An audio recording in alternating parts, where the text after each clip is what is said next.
Cześć, a dziś przychodzę z listą 9 narzędzi wykorzystujących sztuczną inteligencję, którą możecie od zaraz wdrożyć w waszych firmach. Są to narzędzia, które oszczędzają czas, poprawiają efektywność, więc bez zbędnego wstępu przechodzę do pierwszego narzędzia. A jest to w sumie kompilacja, którą dałbym najlepszemu przyjacielowi, gdybym miał przyjaciół.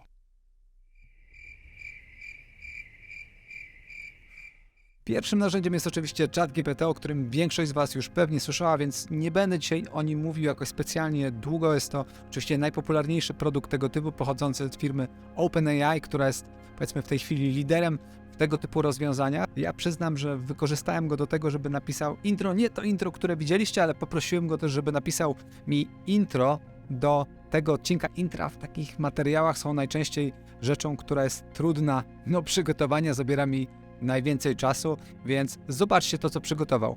Poprosiłem go o intro z wykorzystaniem jakiegoś dowcipu.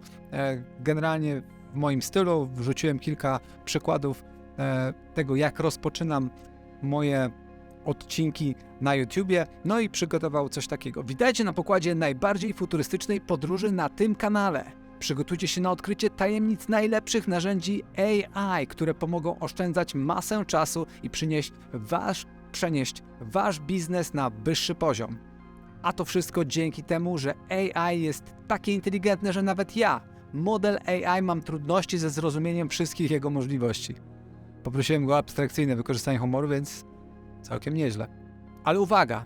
Jeśli myślicie, że AI jest tylko kolejnym narzędziem do wykorzystania, to jesteście w błędzie. AI jest jak żywa istota, która potrafi myśleć i czuć. Tak, właśnie powiedziałem, że AI potrafi czuć i nie wstydzę się tego. Więc bądźcie gotowi na niezłą jazdę bez trzymanki i poznajcie najlepsze narzędzia AI dla wsparcia biznesu. Jest to całkiem niezłe, trzeba przyznać. Jest humor, jest, powiedziałbym, sznyt marketingowy godny TV Mango. Oczywiście z tym sznytem można robić to trochę lepiej, robić to trochę gorzej. Ja też w specyficzny sposób to odczytywałem, ale naprawdę działa to fenomenalnie i rzeczywiście ChatGPT jest w tej chwili jednym z najpopularniejszych. Często trudno się do niego dostać, bo jest drastycznie przeciążony. Pewnie większość z Was bawiła się już z tym rozwiązaniem. Jeśli nie, to zachęcam do tego, żeby spróbować. Działa zarówno po angielsku, po polsku, w innych językach, ale ja to testowałem na potrzeby tego, jak my moglibyśmy wykorzystywać jako firma tego typu narzędzie. Na przykład tworząc maile do klientów, potrzebowałem jakiegoś takiego zwrotu, który wyglądałby, czy brzmiałby trochę bardziej właśnie sloganowo, wykorzystywał trochę humor, ale podkreślał ten jakby charakter naszej obsługi klienta, która zawsze stara się iść o krok dalej, żeby nadskakiwać w pewien sposób klientowi i sprawić, żeby był super zadowolony. No i tutaj, jak widzicie na tym przykładzie, naprawdę zrobił niezłą robotę. Jest to coś, co mogłem spokojnie wykorzystać. Jest to fragment tekstu, który mogłem spokojnie wykorzystać w jednym z maili naszej komunikacji. Inny temat. Od jakiegoś czasu marketingowo, contentowo tworzymy nie tylko blog posty, ale też tworzymy własny podcast różnego typu. Ostatnio wpadliśmy na pomysł, że moglibyśmy stworzyć podcast o upadku marek. Jest to taki temat, który pewnie przyciąga wiele osób, a jest to też fajny temat, w kontekście którego można by od czasu do czasu gdzieś tam wspomnieć o narzędziu do monitoringu internetu, więc zacząłem wykorzystywać ChatGPT do tworzenia skryptów podcastów i te skrypty są naprawdę niezłe. Oczywiście na to dobrze, żeby wskoczył jeszcze doświadczony kontentowiec czy ktoś, kto jest w stanie przeczytać, zweryfikować, ale jako rama, którą możemy wykorzystać w dalszej produkcji, jest to naprawdę niesamowite. ChatGPT wykorzystuje modele uczenia maszynowego, takie jak Transformer XL czy BERT, które są oparte na modelach językowych pre-trained dla uczenia maszynowego. Wykres absolutnie nic mi nie mówi, ale wstawiłem go, żeby prezentacja wyglądała na bardziej naukowo. A w międzyczasie podpowiem, że większość z Was nie subskrybuje jeszcze kanału, więc gdybyście mieli chwilkę i znaleźli tutaj jakąś wartość, kliknijcie w subskrypcję, to dużo dla mnie znaczy i pomaga kanałowi rozwijać się. Co ciekawe, ChatGPT działa też w taki sposób, że możemy go poprosić o to, żeby zachowywał się jak jakaś osoba. Możemy go poprosić, żeby zachowywał się jak proofreader. Możemy go poprosić, żeby zachowywał się jak prezes spółki technologicznej, prezes spółki giełdowej, social media manager, grafik, muzyk, W zasadzie możliwości są naprawdę nieograniczone i wtedy dawać mu konkretne zlecenia. Jednym z przykładów, który wykorzystałem dosłownie dzisiaj, było poproszenie ChatGPT, żeby zachowywał się jak analityk lub researcher, któremu dawałem zadania wzbogacenia informacji, jakie można zdobyć na temat rejestrujących się u nas użytkowników. Czyli podawałem na przykład domeny, z których rejestrują się użytkownicy i ChatGPT wzbogacał mi informacje o tych domenach, mówiąc z jakiego kraju to jest firma, jakiej wielkości to jest firma, jakie są jej profile w mediach społecznościowych. To są wszystko często dane, których klienci nie zostawiają, a są to dane, wokół których możemy tworzyć jeszcze bardziej spersonalizowaną komunikację, czy upraszczać proces rozbudowy narzędzia. I historycznie za tego typu dane trzeba było płacić firmom takim jak Clearbit naprawdę kosmiczne pieniądze, a tutaj w ramach API GPT-3 czy korzystając z ChatGPT można to dostać w bardzo, bardzo dobrej cenie. Przyznam, że testowałem to też dla sloganów, takich, które moglibyśmy wrzucić na stronę główną czy do reklam i działa naprawdę, naprawdę niesamowicie. Poprosiłem go o napisanie sloganu dla takiej firmy jak nasza i przyznam, że ten slogan, który wytworzył, był naprawdę, czy jest naprawdę fantastyczny. Byłem tak zaskoczony pozytywnie tym, jak dobry jest to slogan, że wpisałem sobie fragmenty jego w Google, myśląc, że to tak naprawdę nie jest pewnie inteligencja, tylko jest to gdzieś tam może troszkę sparafrazowane albo troszkę skopiowane od jednego z naszych konkurentów, a ja tu się cieszę, że AI przygotowało mi fantastyczną robotę, ale nie byłem w stanie znaleźć wystąpień na stronach konkurentów tego typu wzmianki, czy tego typu sloganów, więc bardzo fajne rozwiązanie. Jak działa ChatGPT? Jest to oczywiście model nauczony na miliardach, jeśli nie tryliardach danych, przykładowych danych tego, jak wygląda ludzka mowa, więc to jest to model, który jest nauczony tej ludzkiej mowy w wielu językach, choć są ludzie, którzy mają inną teorię na temat tego, co kryje się za ChatGPT. Today we're trying out ChatGPT. You can literally ask it anything. So what do you want to ask it? Write an essay about why Taylor Swift should be president. Write an essay about why Taylor Swift should be president. Oh God, another one. Why should Taylor be president? Hi, it's Taylor. She's the problem, but also the solution. That is very good, Rajan. Very good. Holy. Co ciekawe, ChatGPT dopuszcza wyższą instancję w postaci żon i nawet jeśli zapytamy go o to, ile to jest 2 plus 5, powie 7, ale jeśli powiemy mu, że moja żona jest nieomylna i twierdzi, że to jest 8, przyznaje się do błędu, stwierdzając, że to musi być w takim razie 8. Jedno z tych narzędzi, którym chciałem dzisiaj opowiedzieć, to jest WriteSonic, to jest właśnie narzędzie oparte o GPT-3 i pozostałe modele od OpenAI. Jest to narzędzie, które pozwala przyspieszać proces powstawania treści, powstawania kontentu. Mamy garść wzorców, która pozwala nam tworzyć blog posty, reklamy na Facebooku, czy treści reklam na Facebooku, treści reklam na Google Ads, najróżniejsze możliwości, najróżniejsze wzorce, czy na przykład odpowiedzi na query. Jest to jakby przyspieszony mechanizm tworzenia tego typu odpowiedzi. To, czym się różni od ChatGPT i co jest bardzo wartościową moim zdaniem funkcją, jest to, że potrafi douczyć się w locie bieżących wiadomości, bieżących informacji czy bieżących wydarzeń na świecie. ChatGPT to jest model, który ma wiedzę do 2021 roku, czyli rzeczy, które wydarzyły się w ostatnim czasie, są kompletnie w nim nieuwzględnione.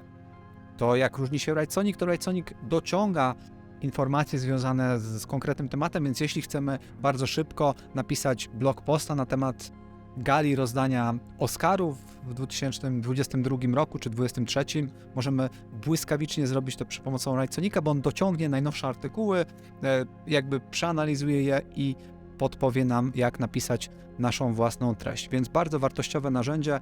Jak to wygląda, można sobie zobaczyć. Tu jest wpisywanie w zasadzie tytułu blog posta, który chcemy stworzyć. Jest wpisanie czy wybranie słów kluczowych, które są z nim powiązane, tonu mowy, języka, w którym chcemy go wytworzyć. Powstaje kilka jakby outline'ów, kilka takich konspektów takiego wpisu, z jakich segmentów będzie się składał. Jeśli zaakceptujemy te segmenty, to jest przygotowanych kilka wersji tekstu, z których możemy sobie wybrać tą, która najbardziej nam się podoba. Jest to naprawdę doskonały fundament do dalszej pracy, do tego, żeby na bazie tego tekstu zmodyfikować go, jeszcze wprowadzić pewne poprawki, wprowadzić pewne jakby charakterystyczne dla naszego języka, dla naszego stylu mówienia czy pisania jakby typowe zwroty, tak żeby był jeszcze bardziej autorski, choć jakby zarówno w przypadku ChatGPT, jak i Writesonica oglądałem ostatnio takie testy, gdzie próbowano weryfikować teksty stworzone przy pomocą tych narzędzi przez narzędzia do plagiatu, czyli weryfikowania, czy przypadkiem to AI sobie tylko gdzieś tam tekst nie pożycza Ctrl-C, Ctrl-V i jakby wykazywało w 100% autorską treść. Także wydaje się to działać bardzo solidnie, choć łatwo się domyślić, że na pewno Google będzie starało się z tym walczyć, więc tworzenie postów wyłącznie w oparciu o tego typu narzędzia wydaje się być dość ryzykowną techniką, jeśli chodzi o tematy związane z content marketingiem, z SEO. Jeśli chcecie w ten sposób i tylko w ten sposób tworzyć treści, to pewnie nie jest to najlepsza droga. Być może krótkoterminowo przyniesie dobre efekty, ale długoterminowo może być bardzo niekorzystne. Do tego Chatsonic ma kilka jeszcze takich modułów, które pozwalają tworzyć grafiki, jakieś inne funkcje. Tego typu narzędzi jest więcej, jest Jasper AI, również jedno z najpopularniejszych narzędzi dla contentowców, również pozwalające na tworzenie treści w oparciu o konkretne takie wzorce do pisania blog postów, czy na przykład opisów do sklepu na Amazonie, więc takich najpopularniejszych zastosowań copywriterskich czy contentowych. Więc to jest więc kolejne wartościowe narzędzie. I tego typu narzędzi jest naprawdę sporo na rynku. Jest Copy AI, jest Wordsmith, jest Rewriter, więc tego typu narzędzi jest naprawdę sporo. Linki do wszystkich tych narzędzi, o których dzisiaj będę opowiadał, są w komentarzach, tudzież w opisie, więc wrzucajcie tam, czy wbijajcie tam śmiało. Kolejne narzędzie to Compose AI i z niego korzystam naprawdę regularnie. Jest to narzędzie, które przyspiesza odpowiedź na takie maile, które chyba wszyscy dostajemy z jakimiś takimi zaproszeniami do zapoznania się z ofertą i jakby maile, gdzie wypada odpisać, ale nie chcemy poświęcać za dużo czasu na odpisywanie na tego typu wiadomości. Często są jakieś zaproszenia albo jakby próba zainteresowania jakimś tematem.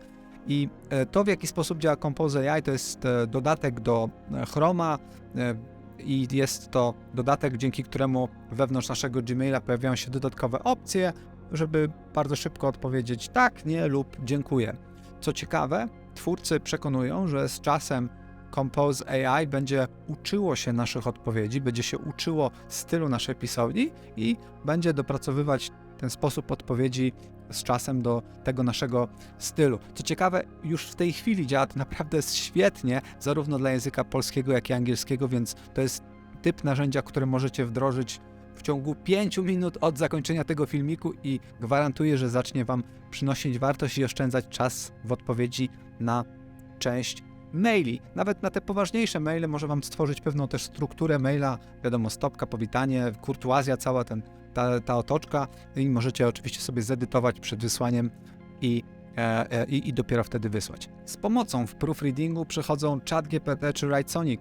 Możemy poprosić ChatGPT o to, żeby zachowywał się jak proofreader i wtedy po prostu dostarczyć mu tekst i on przetwarza ten tekst, zwracając idealnie poprawny gramatycznie, z przeredagowanymi zdaniami, w których gdzieś tam nasza stylistyka czy pisownia były nie do końca poprawne lub po prostu popełniliśmy błąd, więc działa to naprawdę fenomenalnie. Innym tego typu narzędziem, z którego sam korzystam już od wielu lat, jest Grammarly i Grammarly przeszło naprawdę gigantyczną drogę, od kiedy pamiętam ich pierwsze wersje i naprawdę toporny interfejs, nie do końca udane sugestie, które tam wyskakiwały. Tak, w tej chwili jest to naprawdę doskonały produkt. Oni rozwijają również własny model sztucznej inteligencji, który wyspecjalizował się właśnie w tematach językowych i to, w jaki sposób Grammarly podpowiada, jak optymalizować tekst, jest również fantastyczny i jest to, myślę, też bardzo dobre narzędzie do zastosowań takich proofreaderskich. Co ciekawe, projekt z Ukrainy, jedna w tej chwili chyba z najdroższych firm pochodzących z Ukrainy, więc bardzo ciekawy projekt, z którego nie tylko ja, ale część załogi Brand24 korzysta naprawdę już od dłuższego czasu. Kolejna kategoria narzędzi związanych ze sztuczną inteligencją, tym razem narzędzia poświęcone obróbce obrazu i nie mogę tu wystartować od jakiegokolwiek innego narzędzia, jak tylko Midjourney, które skradło moje serca, bo naprawdę można stworzyć dzięki niemu fenomenalne prace. Styl, który jakby nakłada na nasze zapytania Midjourney jest naprawdę fenomenalny. Jest to najprostszy, jaki znam sposób tworzenia czegoś, co jest po prostu piękne. Tu kilka przykładów, jak poprosiłem, żeby wygenerował mi kontroler gry w formie takiego abstrakcyjnego designu. Naprawdę każda z tych prac jest spokojnie, można byłoby z niej zrobić plakat, czy wykorzystać w jakimś raporcie, na przykład dla klienta, gdyby takim klientem było Sony czy PlayStation, więc bardzo fajne narzędzie, które wspiera powstawanie różnego typu kontentu. Inny przykład zastosowań, poprosiłem, żeby przygotował mi logo takiej, powiedzmy, restauracji, nie wiem, czy jest taka restauracja, ale tak wymyśliłem sobie restaurację R3 i poprosiłem, żeby zaprojektował mi jej logo. Naprawdę też wykonał niezłą robotę. Tych możliwości tutaj tworzenia tych promptów tak zwanych, czyli tych zapytań do Midjourney jest naprawdę sporo. W tej chwili użyteczność tego rozwiązania jest jeszcze mocno niedopracowana, dlatego że jest dostępny tylko jako kanał na Discordzie, przynajmniej ja wiem tylko o takim modelu, gdzie jest to jako kanał na Discordzie, czyli się trzeba troszeczkę nadgimnastykować, chyba że ktoś zna Discorda, to jest taki, powiedziałbym, odpowiednik Slacka, tylko dla wszystkich, nie tylko dla biznesu i jest to może nie najbardziej użyteczne z możliwych takich, powiedzmy, rozwiązań, tak aby była ogromna łatwość w dostępie do tego, ale naprawdę po chwilce oglądania przeciętnego poradnika, jak uruchomić Midjourney, to trwa dosłownie 4 minuty i można zacząć się bawić i ta zabawa naprawdę robi gigantyczne wrażenie. Midjourney ma tę jedną wadę, że bardzo słabo radzi sobie z tekstem, z typografią, to znaczy jeśli chcielibyśmy, żeby zaprojektował czy narysował obraz, na którym jest konkretny, zadany przez nas tekst, no to z tym radzi sobie dużo słabiej, ale jeśli poprosimy go o to, jak wyglądałby Nowy Jork, gdyby w pobliżu Nowego Jorku wybuchł wulkan, efekty są naprawdę spektakularne. No i to oczywiście zmienia krajobraz, bo wszelkie firmy, które do tej pory żyły ze sprzedaży stokowych zdjęć, no mają naprawdę gigantyczny problem i o ile mi wiadomo, to Getty Images chyba nawet pozwało jedną z tych najpopularniejszych firm związanych z tworzeniem grafiki AI, nie bez powodu, bo w trakcie testów znaleziono tam grafiki z znakami wodnymi, więc widać było, że niektóre z tych narzędzi były nauczone na zdjęciach ze stron właśnie ze zdjęciami stokowymi. No i tutaj moralność tego typu rozwiązań jest mocno kwestionowana. Tego typu mechanizmy powinny wyłącznie być uczone na bazie open source'owych treści, na bazie open source'owych obrazków dostępnych za darmo, bez jakichkolwiek znaków wodnych, czy bez przede wszystkim wiedzy właścicieli. To znaczy moment, w którym na przykład tego typu mechanizmy uczyłyby się w oparciu o zdjęcia z Instagrama bez wiedzy autorów zdjęć z Instagrama, no to nie postrzegam tego jako coś fair. Natomiast jest to naprawdę gigantyczna zmiana krajobrazu, jeśli chodzi o tworzenie grafik, obrazów w internecie. Jak można to wykorzystać? Na przykład w content marketingu często contentowcy biorą zdjęcia z takich serwisów jak Unsplash czy jakichś darmowych bibliotek całkiem niezłych zdjęć. W tej chwili można tworzyć takie zdjęcia w sposób autorski. Tutaj przykład jednego z blogpostów, do którego tworzymy zdjęcia i można tego typu zdjęcia tworzyć właśnie przy pomocy Midjourney. Ja tutaj poprosiłem Midjourney o stworzenie zdjęcia laptopa, na którym wyświetlają się jakieś, powiedzmy, analizy, jakieś wzory i przygotował coś takiego. Według mnie jest to naprawdę wystarczająco dobre, żeby dodać jako zdjęcie w blogpoście, jako takie opisowe zdjęcie w blogpoście. Ja zacząłem wykorzystywać już Midjourney w moich własnych blogpostach, dlatego zacząłem pisać częściej niż 2 razy do roku na moim blogu, właśnie dzięki temu, że wykorzystuję do tworzenia grafik właśnie Midjourney, a do tworzenia tekstu, do tworzenia ram tekstu wykorzystuję czy Write-Sonika, czy wspomnianego ChatGPT. Czasami zdjęcia, które znajdziemy na Unsplash, nie są wystarczające, żeby zrobić fajną oprawę graficzną. Ja sobie tutaj testowałem, co by było, gdybym zaprojektował, gdybyśmy tworzyli taki raport na przykład dla Starbucksa i chciałbym wzbogacić taki raport jakimiś takimi zdjęciami kawiarenki starbucksowej w takim specyficznym stylu.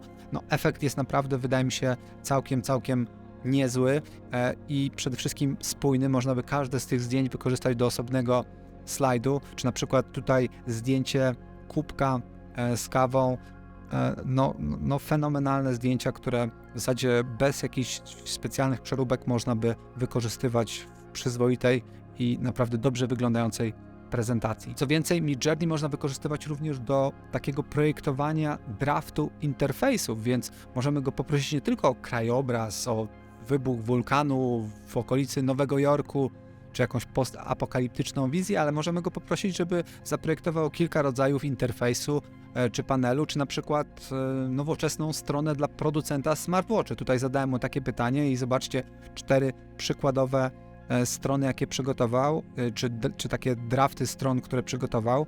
Wydaje się, że są naprawdę na godnym poziomie. Oczywiście te teksty nie są w żaden sposób wypełnione tekstem, więc trzeba by to teraz przenieść do Photoshopa i wykorzystać jako pewien wzorzec, na bazie którego budowalibyśmy docelowy projekt, ale wydaje się, że jest to bardzo wygodne, przede wszystkim dla różnego typu freelancerów, czy wszelkiej jakby maści designerów, którzy chcą bardzo wstępnie zweryfikować oczekiwania konkretnego klienta, czy jakiegoś odbiorcy tego, co chcecie robić, czy to będzie bardziej w tym klimacie ciemnym, czy jasnym, czy bardziej z tymi elementami złota, czy może w stylu bardziej minimalistycznym, więc bardzo fajne narzędzie tak, żeby zweryfikować te wstępne potrzeby tego, dla kogo tworzycie konkretny design. Swoją drogą zacząłem stosować Midjourney również w takich bardziej prywatnych, przyziemnych tematach.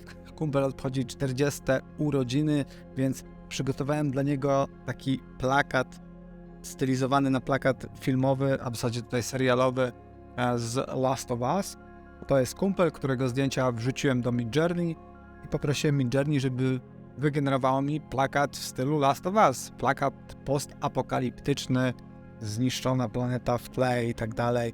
Dorobiłem w zasadzie tylko ten tekst, który, jak wspomniałem, z którym Midjourney nie radzi sobie najlepiej, i wydrukowane na metalowej płytce jako prezent. Także takie bardzo bzdurne zastosowanie. Nie mówcie kumplowi, bo bardzo możliwe, że ten materiał się pojawi jeszcze zanim będą urodziny, więc jakby ktoś znał Michała, nie mówcie mu, że jest to prezent. Innym narzędziem tego typu jest DALL-E 2 i to jest narzędzie natywne od OpenAI, czyli od tej firmy, na bazie której technologii większość narzędzi, o których dzisiaj mówię, działa, szczególnie tych narzędzi opartych o modele tekstowe. I DALL-E jest takim narzędziem, które ma dużo lepszy interfejs, dużo łatwiej z niego korzystać, bardzo łatwo będziecie w stanie przetestować, wpisując sobie dowolne teksty i generując obrazki. Natomiast DALL-E nie narzuca swojego stylu na te zdjęcia, więc jakby bez bardziej rozbudowanej ścieżki, bez bardziej rozbudowanego zapytania, te prace, które będziecie tworzyć przy pomocy DALL-E, nie będą tak fajne jak przy pomocy Midjourney, nie będą tak ładne jak te tworzone przy pomocy Midjourney, w którym dużo łatwiej uzyskać niezły efekt, no ale nadal DALL-E przy bardzo konkretnym zapytaniu jest w stanie wygenerować naprawdę niesamowity efekt, szczególnie z jakimiś abstrakcyjnymi rzeczami, jak tutaj eksplozja pyłu dwukolorowego, czy zdjęcie MacBooka, ale w stylu Van Gogha, czy już takie zdjęcie bardziej, które można wykorzystać w jakiejś prezentacji, czyli minimalistyczne zdjęcie metryk, pewnych wykresów na ekranie MacBooka. To już jest spokojnie coś, co moglibyśmy dołączyć do jakiejś prezentacji. I te różnice są znaczące pomiędzy tymi platformami. Tak jak mówiłem, to Midjourney narzuca już pewne gotowe, predefiniowane style, przez to ta praca od razu wygląda dużo lepiej, ale to DALL-E też daje dużą wartość. Inne narzędzie tego typu to Astria. Astria jest takim, powiedziałbym, trochę modyfikacją zarówno Midjourney, jak i DALL-E, bo Astria jest narzędziem, w którym możemy wgrać wcześniej zdjęcia produktu, który chcemy, żeby był bardzo wiernie odwzorowany w tych naszych, powiedziałbym, zdjęciach docelowych, czy w tych naszych obrazach, nie zdjęciach docelowych. Czyli na przykład, jeśli chcemy, żeby stworzyć na przykład serię wizualizacji czy obrazów z wykorzystaniem konkretnego modelu samochodu, no to wrzucamy najpierw garść zdjęć tego modelu samochodu i wtedy prosimy o wygenerowanie, nie wiem, zdjęcie tego samochodu, czy obraz tego samochodu, jak ucieka przed wulkanem, kurczę, wszędzie widzę wybuchające wulkany, coś jest ze mną chyba nie tak, może w przyszłym tygodniu jadę na urlop na wulkan, więc może dlatego. Generalnie wulkany spoko, ale jakby Astria zachowuje wiele szczegółów związanych z tym samochodem, tak żeby nawet jak tworzymy sobie zupełnie wyimaginowaną rzeczywistość przy pomocy tego narzędzia, szczegóły związane z tym samochodem zostały zachowane. W Midjourney czy DALL-E nie do końca to tak działa, tam jakby nawet jeśli wprowadzimy zdjęcia konkretnego samochodu, które chcielibyśmy, żeby przeniósł na jakąś pustynię czy w dowolne miejsce, to on najczęściej nie odzorowuje tych szczegółów tego samochodu, więc to też będzie samochód, który gdzieś tam jest na pustyni, ale on nie będzie wyglądał jak ten, który wgraliśmy.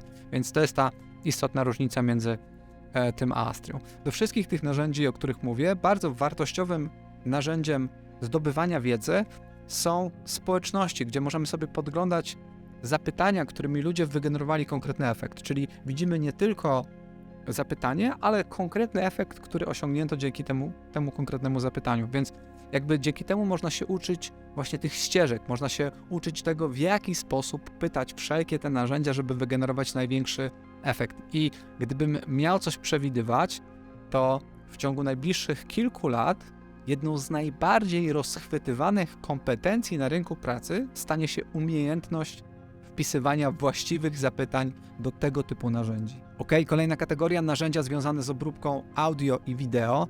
I pierwsze to jest polska firma Eleven Labs. Fantastyczna robota. Można sobie bardzo łatwo, bardzo szybko przetestować na ich stronie. Mike is the worst brand 24 CEO ever. He would moan about using AI tools all day long. Hate this guy, he is a dick. I tutaj warto zwrócić uwagę na to ostatnie zdanie, czy nawet dwa ostatnie zdania, gdzie jest hate this guy, he's a dick. Gdzie jakby ta intonacja tego jest fundamentalnie lepsza niż w takich tradycyjnych syntezatorach głosu, gdzie to było bardziej hate this guy, he is a dick, bez kompletnie jakiejkolwiek intonacji. Także przyznam, że przy pomocy Eleven Labs wygenerowałem kilka fragmentów podcastów i podsyłając go ludziom, naprawdę większość tych ludzi nabrała się na to, że jest to podcast nagrany przy użyciu profesjonalnego lektora, który po prostu usiadł i odczytał tekst, który myśmy wcześniej przygotowali. Więc łącząc tego typu rozwiązania z rozwiązaniami tymi tekstowymi, możemy w zasadzie w dzisiejszych czasach jesteśmy już blisko tworzenia całego na przykład podcastu, gdzie oczywiście jakość tego jest jeszcze oddalona od tego, jak zrobiłby to prawdziwy człowiek, szczególnie jeśli chodzi o nagranie, ale łatwo sobie wyobrazić, że w nieodległej przyszłości, być może to są miesiące, być może to jest kilka lat, będzie to tak dopracowane, że nie będziemy w stanie odróżnić podcastów nagranych przez człowieka versus podcastów nagranych przez syntezatory mowy. I chyba doskonale pokazuje to przykład, który wytworzyła firma Podcast AI, którzy wypuścili fikcyjny podcast, w którym Joe Rogan rozmawia ze Steve'em Jobsem. Ci dwaj panowie nigdy się nie poznali, a tu jest podcast, w którym rozmawiają normalnie na żywo. Kolejne narzędzie to Runway AI, to jest taki multitool, który pomaga w obróbce obrazu, tekstu, audio, wideo. Jest tutaj naprawdę bardzo, bardzo dużo opcji związanych z produkcją treści. Mamy te opcje takie obrazkowe, jak w przykładowym DALL-E czy Midjourney, z może troszkę lepszym interfejsem. Mamy też możliwości wideo i przyznam, że te możliwości wideo totalnie rozwaliły mi system, to znaczy możliwość usuwania obiektów w locie. Zacząłem dosłownie w locie, bo tutaj akurat dodałem materiał ze skokiem ze spadochronu, choć to oczywiście nie ja skaczę.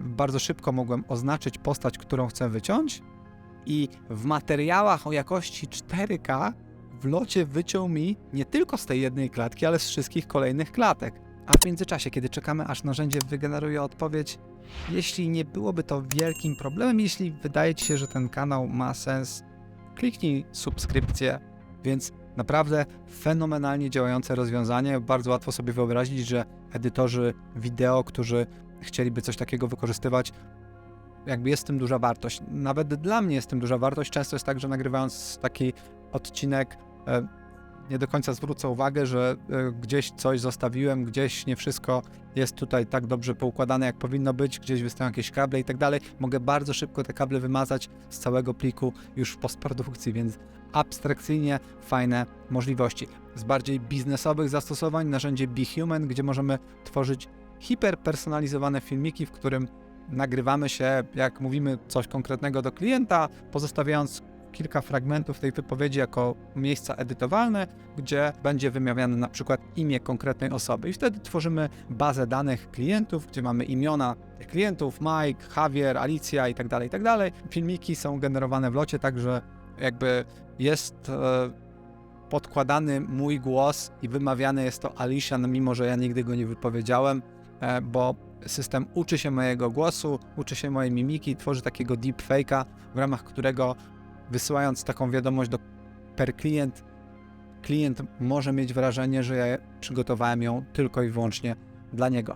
Przyznam szczerze, że tego typu narzędzia nie są jeszcze dobrze dopracowane, w szczególności dla języka polskiego. Dla angielskiego działają już całkiem nieźle, ale nie do końca radzą sobie z bardziej egzotycznymi imionami, więc w biznesach, w których macie naprawdę duży wolumen triali, leadów, które często mają najróżniejsze imiona, nie będzie to spisywało się dobrze, ale jest to widać technologia, która za chwilę będzie działać coraz lepiej. W Polsce są tego typu narzędzia już od jakiegoś czasu. Jest Vintom, z którego my korzystamy do generowania wideo z powitania klienta, które być może gdzieś tam kiedyś u nas widzieliście, czyli takie wideo, gdzie my się cieszymy z tego, że ktoś kupił Brand24 i to wideo generujemy w locie, podmieniając w nim adres mailowy, który tam w jednej ze scen wyświetla się na ekranie. Więc tego typu rozwiązania mamy też w Polsce. Inne narzędzie, Boomi, pozwala na generowanie na przykład ambientowej muzyki, pozwala na w ogóle generowanie autorskiej muzyki przy pomocy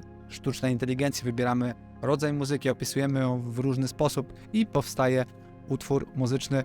Nie są to oczywiście hity, które można byłoby wrzucić do radia, natomiast są to zdecydowanie piosenki, które spokojnie można by wykorzystać jako taka ambientowa muzyka w tle vloga, w tle jakiegoś takiego materiału, jak na przykład ten filmik. A zanim przejdziemy do ostatniej kategorii, parę słów na temat sponsora tego odcinka, a sponsorem jest... W sumie to nie ma sponsora, ja jestem sponsorem, bo jakby to kosztuje mój czas. Mam nadzieję, że Wam się materiał spodoba. Jeśli tak, zostawcie lajka, czy zasubskrybujcie, jeśli jeszcze tego nie zrobiliście. Wrzucam tutaj sporo wiedzy, wszystko co tak naprawdę wiem, wszystko czego się nauczyłem w związku z prowadzeniem biznesu, z byciem przedsiębiorcą, tematy marketingowe, sprzedażowe, więc jeśli mój materiał gdzieś tam do Ciebie przemówił, to zostaw proszę suba, jak to się chyba mówi, tak, suba, jak to moje córki wymawiają. A teraz przechodzimy do ostatniej kategorii, którą nazwałem produktywność. Pierwsze narzędzie to NVIDIA Broadcast, która ostatnio uruchomiła nową funkcję, która nazywa się Eye Contact, dzięki której niezależnie od tego, gdzie patrzymy, to nasze oczy są zwrócone w stronę kamery. I jest to narzędzie, które naprawdę rozwala system i pozwala, nawet jak jesteśmy gdzieś na spotkaniu, szczególnie w dzisiejszych czasach, w czasach, kiedy dużo relacji biznesowych odbywa się poprzez różnego typu narzędzia do telekonferencji, to jakby zachowanie tego wzroku jest kluczowe.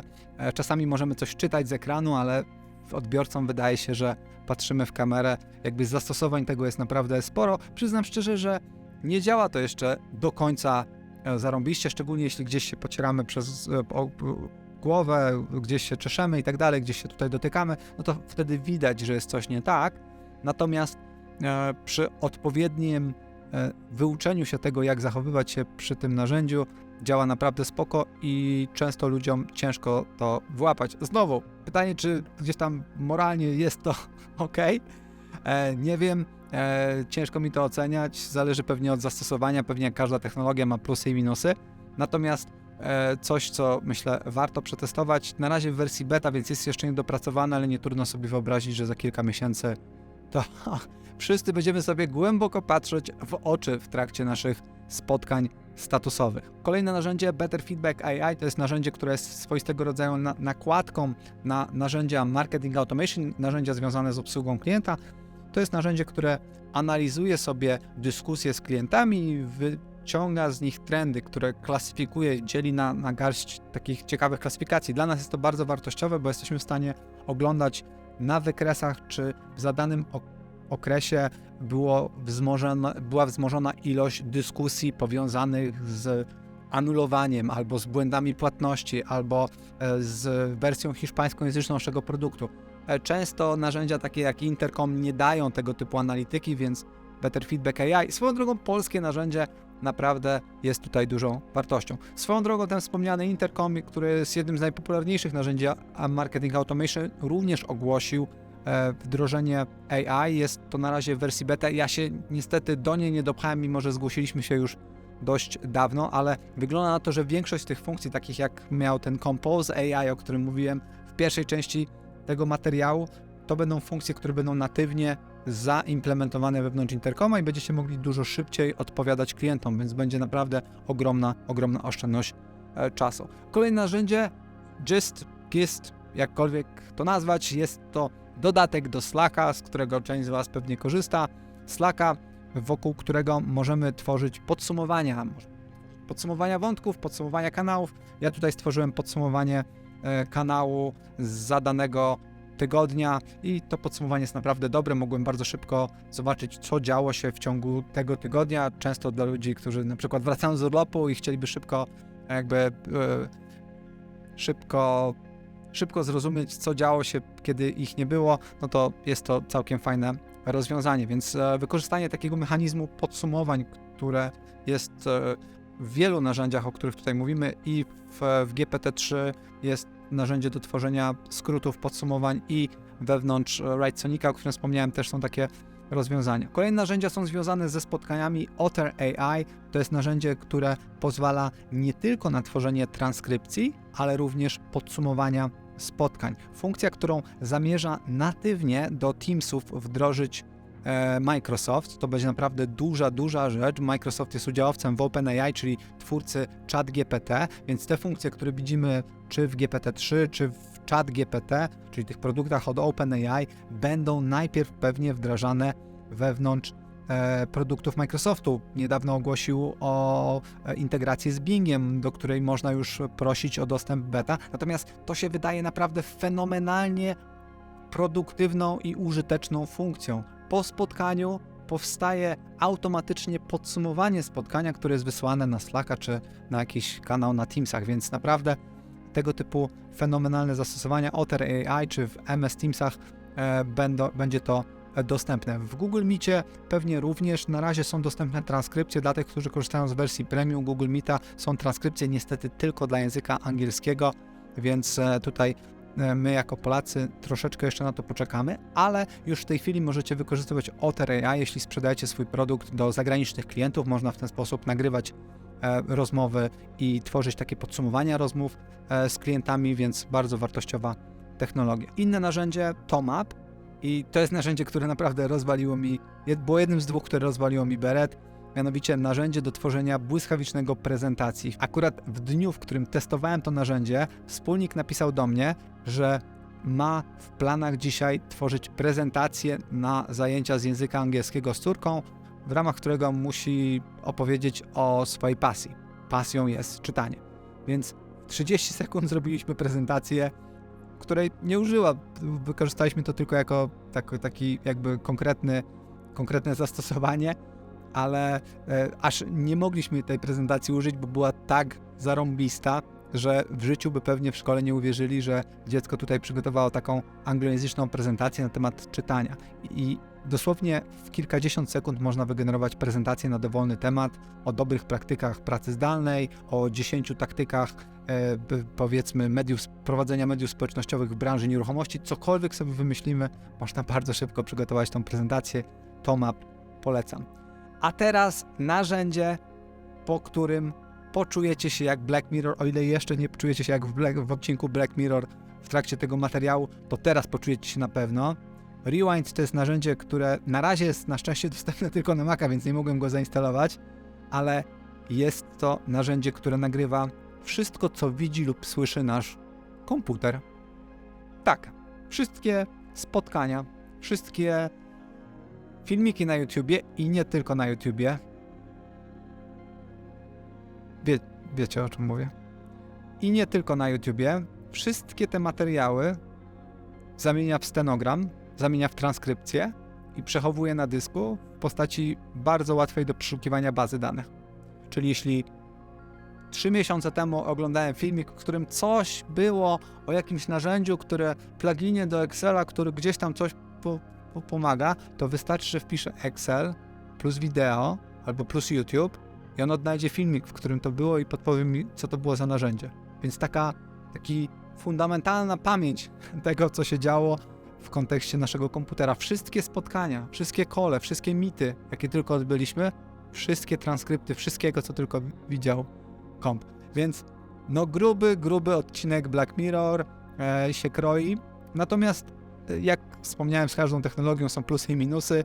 Minusów chyba wam tutaj listować nie muszę, bo brzmi to naprawdę jak jakaś dystopijna przyszłość, ale z drugiej strony łatwo sobie wyobrazić, że jeśli będziemy w stanie zawęzić to, co nagrywa ta aplikacja, wyłącznie na przykład do spraw firmowych, no to może być to naprawdę dużą wartością. 10-12 lat temu, kiedy jeszcze nie było Slacka, albo przynajmniej, no chyba jeszcze wtedy nie było Slacka, przynajmniej my z niego wtedy nie korzystaliśmy i kiedy startowaliśmy z Brand24, nasza komunikacja wewnątrzfirmowa zaczynała się od gadu-gadu, potem po czasach gadu-gadu był Skype, a dopiero potem, chyba w 2014 roku, wskoczyliśmy na Slacka. I to był fenomenalny zwrot. Po kilku latach gigantyczne archiwum wiedzy na temat tego, co się dzieje w firmie. Mogliśmy wrócić do starych dyskusji, starych rozmów na temat konwersji, na temat gdzieś tam lejków sprzedaży, na temat jakichś różnych taktyk.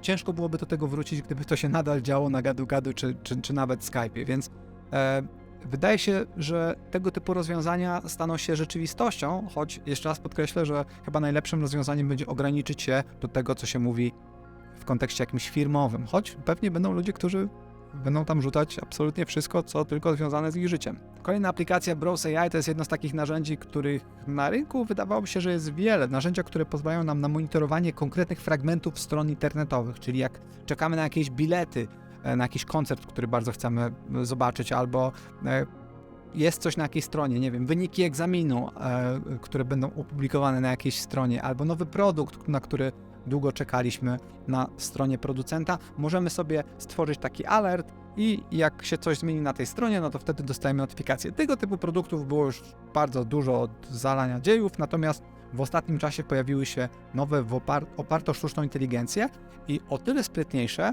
że są w stanie trochę zrozumieć, co się na tej stronie dzieje i nawet jeśli strona jest modyfikowana, często strony się modyfikuje relatywnie często, jakiś design, gdzieś tam się coś zmienia i tak dalej, i są w stanie nadal śledzić tę komórkę, której śledzenie zadaliśmy mimo zmian strony, więc bardzo fajne narzędzie, można tworzyć sobie łatwe alerty i tych zastosowań jest naprawdę sporo. I słuchajcie, tych narzędzi, których tutaj mógłbym opowiadać, jest od groma, jest ich pewnie setki, jeśli nie tysiące w tej chwili. W zasadzie każdy startup, który jest na rynku, podpina się pod GPT-3 i mówi o sobie, że jest AI powered startup czy AI startup, więc tego jest naprawdę od groma, wystarczy wejść na Product Hunta, jest tego od naprawdę zarąbania, narzędzia, które pozwalają w 30 sekund stworzyć landing page i wypełniać je treścią, narzędzia, które są takim Grammarly dla koderów jak Codezi, naprawdę jest tego sporo, ja tutaj nie byłem w stanie o wszystkich powiedzieć,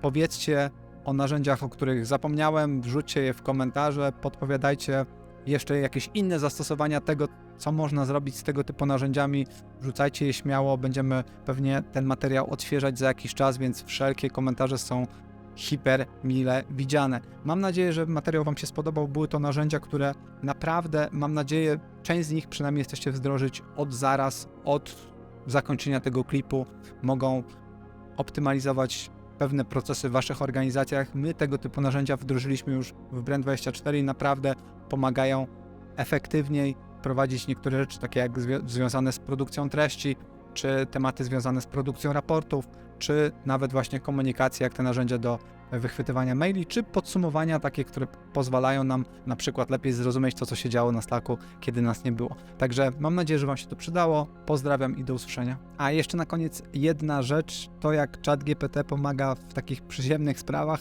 Zazwyczaj jak tworzę tego typu materiał, potem trzeba stworzyć opis takiego wideo, ale również do opisu załączam narzędzia, czy listę narzędzi, o których tutaj mówiłem. Listę narzędzi mam, ale wypadałoby dodać do każdego z nich link, więc tutaj było czasami 20 narzędzi w trakcie takiego materiału, więc teraz do każdego zapisać stronę internetową, wrzucić to gdzieś do jakiegoś pliku tekstowego, a potem wrzucić do opisu na YouTubie, to jest trochę roboty. A tutaj, jak widzicie, poprosiłem ChatGPT, żeby zachowywał się jak analityk, który wzbogaca danymi. Wrzuciłem mu listę narzędzi, które chciałbym, żeby mi przygotował dodatkowe dane i po kilku zapytaniach mamy pełną listę wszystkich tych narzędzi z adresami stron, na których możecie je znaleźć. Ja nie musiałem tego robić, tylko ChatGPT zrobił to za mnie.